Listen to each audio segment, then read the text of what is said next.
Hello दोस्तों, स्वागत है आप सभी को हमारे यूट्यूब चैनल अंधेरा हॉरर स्टोरी। ये कहानी एक ट्रक ड्राइवर की है जिसका नाम श्याम सिंह। ये कहानी हम उनके ही आवाज में सुनेंगे। एक दिन मैं रात के अंधेरे में एक छोटे से शहर की तरफ जा रहा था। मेरी मोटरसाइकिल खराब हो गई थी और आसमान में बादल गरज रहे। मेरे पास कोई और साधन नहीं था जिससे मैं शहर पहुंच सकूं।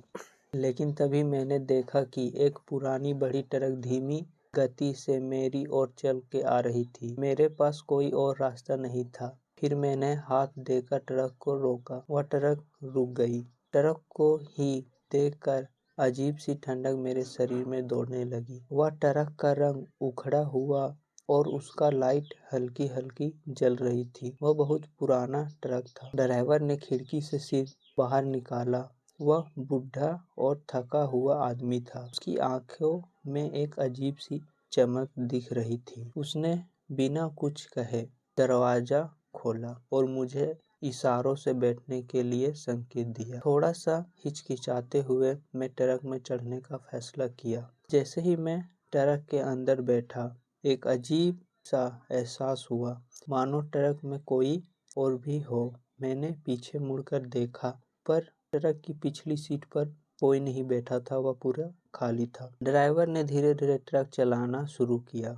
रास्ता बेहद सुनसान था और पेड़ के बीच से गुजरती हुई ट्रक की लाइट की चमक भयंकर अंधकार में खो जाती थी। हल्की बारिश भी शुरू हो गई थी और ट्रक की खिड़कियों पर बूंद टकरा रही थी, मानो कोई चुपचाप से रो रहा हो। मैंने ड्राइवर से बात करने की कोशिश कहा, कहाँ जा रहे हो भाई साहब? ड्राइवर ने कोई जवाब नहीं दिया। वह बस आगे की ओर देखता रहा। उसके चेहरे पर कोई भाव नहीं था। मैंने सोचा कि शायद वह सुन नहीं पाया।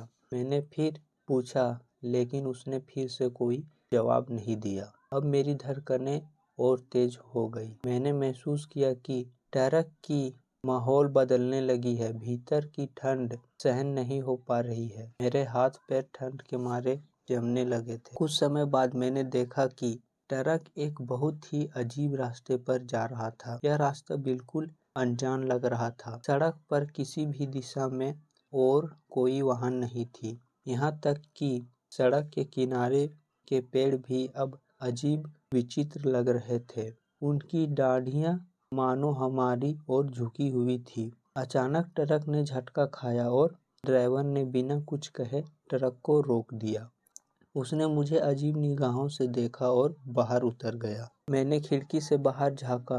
ट्रक के सामने एक पुरानी झर्जर हवेली थी। हवेली के चारों ओर घने झाड़ियों ने उसे पूरी तरह से ढक लिया था। हवेली से किसी तरह की हल्की हल्की रोशनी टिमटिमा रही थी, जैसे अंदर कोई लालटेन लेके बैठा हो। ड्राइवर ने बिना कुछ कहे हवेली की ओर इशारा किया, मानो वह मुझसे चलने के लिए कह रहा हो। मेरे मन में भय का घर बन चुका था। मैं बहुत ज्यादा डर गया था, पर मेरे पास कोई और उपाय नहीं था। मैं ट्रक से बाहर उतरकर हवेली की ओर चलने लगा। जब मैं हवेली के दरवाजे तक पहुंचा तो दरवाजा खुद ब खुद चरमराते हुए खुल गया। अंदर का नजारा काफी भयानक था। दीवारें धूल से भरी हुई थी और छत में मकड़ियों के जाले लटक रहे थे। वहां खूब अंधेरा था। केवल एक कोने से आती हुई रोशनी थोड़ी उजाला कर रही थी। मैं जैसे ही अंदर कदम रखा, दरवाजा जोर से खुद ही बंद हो गया। अब मेरी धड़कनें और तेज हो गई। अचानक मैंने महसूस किया कि पीछे कोई खड़ा है। मैंने धीरे धीरे पीछे मुड़कर देखा। एक धुंधली परछाई मेरे पीछे खड़ी थी। उसका चेहरा दिखाई नहीं दे रहा था, लेकिन उसकी उपस्थिति ने मेरे रोंगटे खड़े कर दिए थे। मैंने घबरा कर भागने की कोशिश की, लेकिन मानो मेरे पैर जैसे जमीन से चिपक गए थे। वह परछाई धीरे धीरे मेरे ओर बढ़ने लगी थी।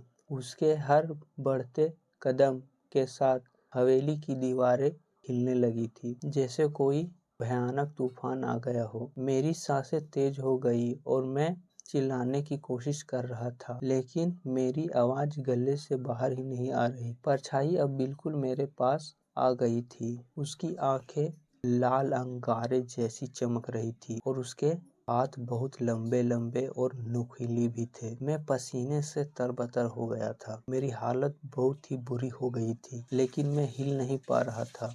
अचानक हवेली की दीवारों से जोर जोर से आवाजें आने लगी। दीवारें टूटने लगी और पूरा माहौल अजीब सा हो गया और चारों दीवारों से अजीब अजीब आवाजें आने लगी। यहाँ से भाग जा, यहाँ से भाग जा, पर मैं हिल ही नहीं पा रहा था।